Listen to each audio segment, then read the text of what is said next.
What if I told you that China is running fake news operations, secret police stations in your city, and using innocent people as hostages, all without firing a single bullet?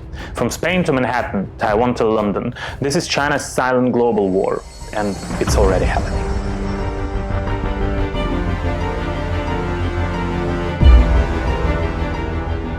This is Stan, your favorite Polish Taiwan YouTuber. Hope you're having a great day and welcome to today's show. We'll be covering the unannounced global war China is conducting against our countries in this episode.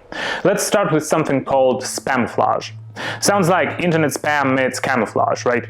Well, that's exactly what it is, and it's deadly effective. According to a recent report from Graphica, a social media intelligence firm in New York, China has been deploying waves of fake accounts, thousands of them, to spread disinformation online.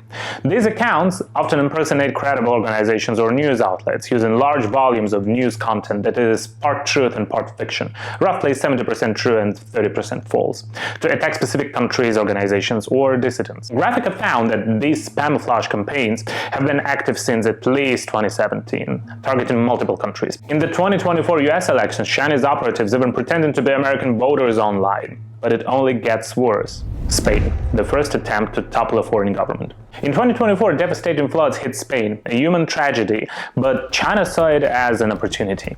Chinese operatives impersonated a Spanish human rights group called Safeguard Defenders. They flooded social media with false information, blaming Spain's Prime Minister Pedro Sanchez and calling for the overthrow of the government. Yes, you heard that right. It was the first time a Chinese disinformation campaign directly incited regime change in a foreign democracy. Graphica confirmed it. And it shows that this isn't about narratives, it's about power. Why target Safeguard Defenders? So why Safeguard Defenders?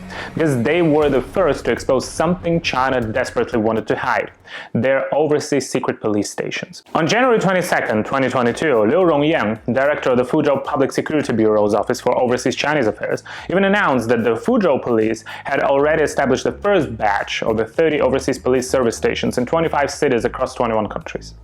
This topic of China's overseas secret police has been a focus on my channel for years, where I've tracked updates about these stations and how different countries are responding.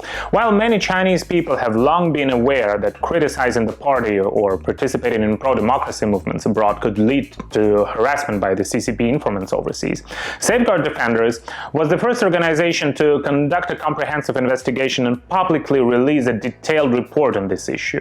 The CCP didn't like that, so they made Safeguard Defenders their next target: China's overseas police in the US. Well, this isn't a conspiracy theory anymore. In December 2024, a man named Chen Jinping pleaded guilty in a Brooklyn court. He admitted to running a Chinese secret police station in downtown Manhattan. His job? Harass and silence critics of the CCP living in the US. And what's the reason he got caught? He organized CCP supporters to disrupt a meeting between Taiwan's former president Ing-wen and, at that time, the US Speaker of the House, Kevin McCarthy. Let that sink in. A secret police station in Manhattan.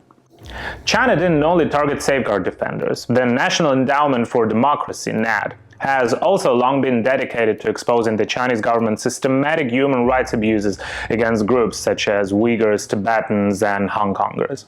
For instance, NAD has reported on the CCP's deliberate efforts to erase Tibetan identity, such as the forced placement of nearly 1 million Tibetan children into colonial-style boarding schools. NAD has also exposed the CCP's atrocities against the Uyghurs, documenting acts of genocide with evidence-based research and survivor testimonies. These efforts have provided the US, the UK, Canada, and the EU with solid grounds to impose sanctions on China for its genocide against the Uyghur people.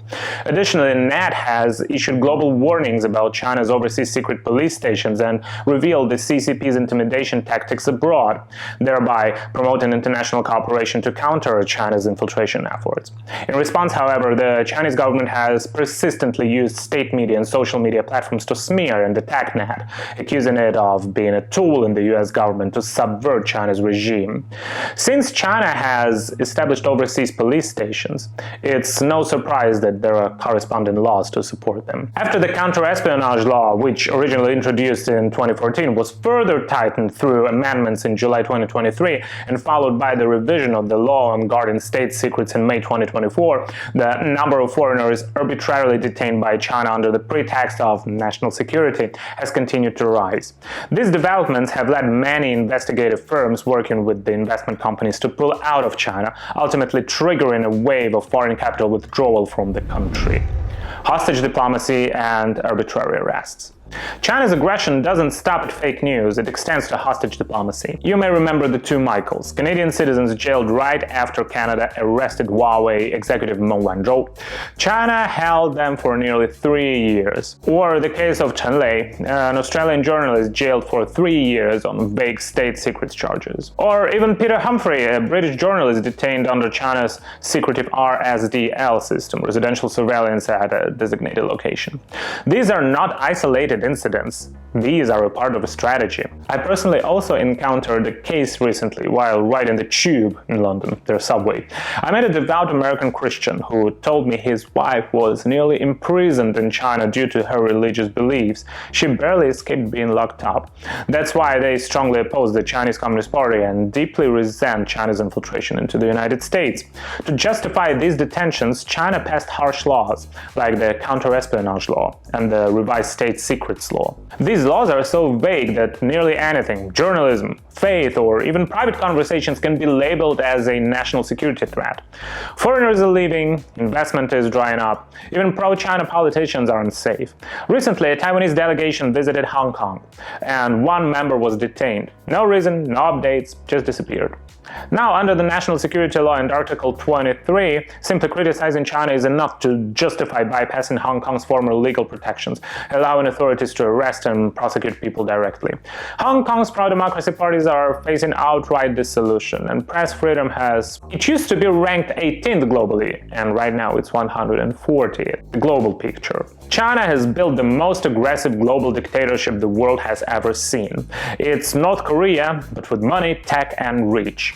They're silencing dissidents abroad, smearing human rights groups like NAT, and trying to undermine democracies from the inside. And they're just getting started. Do you still have friends who don't understand the true nature of the Chinese Communist Party? Send them this video. Share it, post it, talk about it. Because silence only helps the abuser. And now, more than ever, we need to speak up. Thank you for watching. If you liked the video, please press like, subscribe, and share. This is Stan. I see you in the next one. Bye-bye.